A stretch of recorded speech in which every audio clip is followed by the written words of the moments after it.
This one I'm bringing up because I flagged this a while ago. June Marie says, when my daughter died, Jeremy saved my life. He said, no one gets on the truck.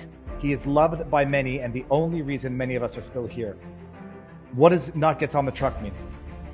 Oh, thank you for saying that, June. That's fair. I'm my condolences. So sorry. There's kind of a thing in the military where there's a safety vehicle. Like when you're doing like long marches and stuff, like miserable, like we're going 25 kilometers or something, or 15 kilometers with 100 pounds on your back, and you're like, oh god. And you got a time limit and this kind of thing, and there's difficult courses that officer training and special forces training and stuff. And it's like, if you want to, you can just get on the truck and this ends right now.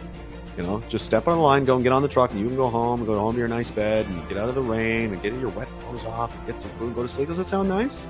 Isn't that nice? So you're going to quit, you're going to give up, rather than continue forward through the misery for the win. You're going to get. So that's why, because a big portion of my audience were military guys for a long time, still are. Veterans for Freedom, so I would mention them, veteransforfreedom.ca. No one gets on the truck. It's not allowed. And that's kind of the community, one of the community things to, hold each other accountable and keep people in the game, because it's a stressful time. And a lot of people, I mean, we've seen how many suicides. One of my friends killed himself while I was in the middle of a broadcast back in the summertime, last summer.